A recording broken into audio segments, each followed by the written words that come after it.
আপনারা বিভিন্ন প্রান্ত থেকে তার গান শোনার জন্য এখানে এসে উপস্থিত আছেন, অধীর আগ্রহে আছেন। তাই আমার বক্তব্যে দীর্ঘায়িত করবো না, শুধু এইটুকু বলবো, এখানে মঞ্চে যেমন আমাদের প্রিন্সিপাল সাহেব আছেন, ভাইস প্রিন্সিপাল আছেন, ভাস্করবাবু আছেন, অন্যান্য প্রফেসররা এখানে উপস্থিত, বিভিন্ন ডিপার্টমেন্টের উপস্থিত যারা এখানে আয়োজন করেছেন, যে ছেলেরা যারা অর্গানাইজ করেছে, তাদের প্রত্যেককে আমি আজকের এই শুভ দিনে আপনাদের অভিনন্দন জানাচ্ছি। আজকে সবচেয়ে ভালো লাগে শ্রীরামপুর কলেজ, এটা আমাদের কাছে গর্ব, শুধু ভারতবর্ষ নয়, বাংলা নয়, আমার বিশেষ করে শ্রীরামপুরের কাছে গর্ব, যেহেতু শ্রীরামপুরে এটা স্থাপিত হয়েছিল। ডেনমার্কের হাত দিয়ে এই কলেজ ওনার সহযোগীদের নিয়ে উনি শুরু করেছিলেন 1858 খ্রিস্টাব্দে। সেই কলেজ আজকে বিভিন্নভাবে সমাদৃত হয়েছে। এখান থেকে বহু ছাত্র ছাত্রী তাদের নিজ নিজ জায়গায় সুনাম অর্জন করেছেন।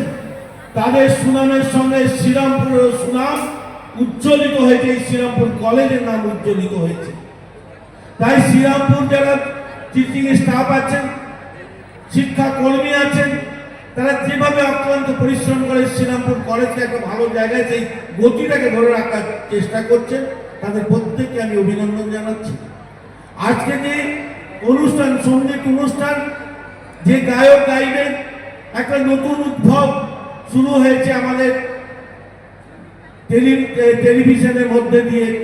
আমরা দেখতে পাই অনেক এমন এমন গায়ক, তাদের মধ্যে প্রতিভা আছে, তারা সুযোগ পান না, তারা সেই জায়গায় যাওয়ার জায়গা পান না।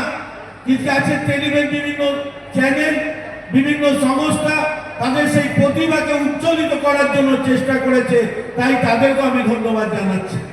আমরা চাই আমাদের ঘরের ছেলে, আমাদের পাড়ার ছেলে, আমাদের গ্রামের ছেলে তারাও এইভাবে সুযোগ পাবে এবং আগামী দিনে তারাও ভালো ভালো তারকা তৈরি হোক, এইটুকু বলে এবং আপনারা করুন।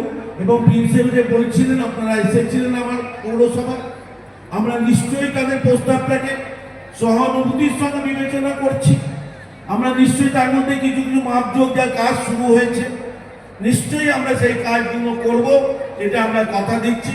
এই বলে সকলকে আন্তরিক অভিনন্দন জানিয়ে আমার বক্তব্য শেষ করছি। নমস্কার।